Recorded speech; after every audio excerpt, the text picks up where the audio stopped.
అందరికీ నమస్కారం.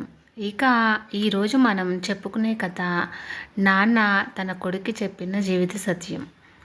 పోటీ పరీక్షల్లో ఓడిపోయి డిప్రెషన్లోకి వెళ్ళబోతున్న తన కుమారుడికి ఓ తండ్రి చెప్పిన జీవిత సత్యం. జీవితం కూడా ఒక బాక్సింగ్ రింగ్ వంటిదే నాన్న. ప్రతి క్షణము పరిస్థితులు అనే ప్రత్యర్థి పంచులు విసురుతూనే ఉంటాడు. ఒక్కోసారి మనం పడిపోవచ్చు. పడిపోయినంత మాత్రాన మనం ఓడినట్టు కాదు నాన్న. ఇంకా మనకి అవకాశం ఉంటుంది. మనం పడిపోగానే ఓడిపోయినట్టుగా మనం కోలుకుని నిలబడ్డానికి సమయం ఇస్తాడు. 10 వరకు అంకెలు లెక్కబెడతాడు. అప్పటికీ లేవలేకపోతే అవతలి వ్యక్తిని విజేతగా ప్రకటిస్తాడు. జీవితంలో కూడా అంతే. మనం అనేక క్లిష్ట పరిస్థితులను ఎదుర్కొంటాము. సమస్య రాగానే ఓడిపోయామని కృంగిపోకూడదు. భగవంతుడు సమయం ఇస్తాడు. 10 వరకు లెక్కబెడతాడు. నిన్ను నిలబెట్టడానికి అనేక మార్గాలు చూపిస్తాడు.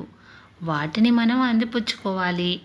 సమర్థుడైన వాడు 10 లెక్క పెట్టేలోగానే లేచి నిలబడి గెలుస్తాడు. అవకాశాలను సద్వినియోగం చేసుకోలేనప్పుడు, అంటే 10 లెక్క పెట్టేలోగా మనం లేవలేకపోయినప్పుడు మాత్రమే ఓటమిని అంగీకరించాలి. అది కూడా ఓకే. ఒక్కోసారి ఓడిపోతాం, పర్వాలేదు. ఇంకో పోటీ, ఇంకో మార్గం ఉండనే ఉంటుంది. చాలామంది కెరటం నా ఆదర్శం, పడినందుకు కాదు పడి లేచినందుకు అని అంటుంటారు. కానీ పడిన కెరటం లేచిన కెరటం ఒకటి కాదని వారికి తెలియదు. విరిగిపడిన కెరటం ఛిద్రమై పతనమై మామూలు నీటిలో కలిసిపోతుంది. అస్తిత్వాన్ని కోల్పోతుంది. మళ్ళీ కొత్త కెరటం పుట్టాలంటే ఆ ప్రక్రియకు ఎంతో కృషి అవసరం.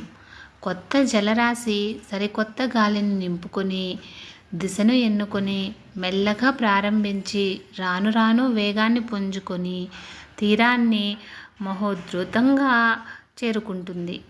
అది కొత్త కెరటం. దాని శక్తి అనంతం. మనిషి కూడా అంతే నాన్న.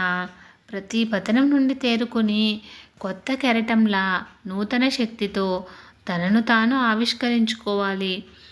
ఈ తరం యువతీ యువకులకు ఆ సామర్థ్యం ఉంది. కుమారుడు కారుతున్న కన్నీళ్లతో లేచి నిలబడి తండ్రిని కౌగిలించుకొని, అవును నాన్న, నేను మళ్ళీ ప్రయత్నిస్తాను అని అన్నాడు.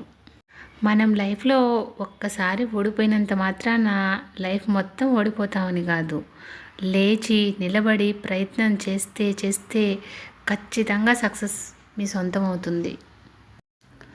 ఫ్రెండ్స్, ఇలాంటి మరిన్ని వీడియోస్ కోసం సన్ పాజిటివ్ థాట్స్ ఛానల్ను సబ్స్క్రైబ్ చేసుకొని సపోర్ట్ చేయండి. వీడియో నచ్చితే లైక్ చేసి షేర్ చేయండి.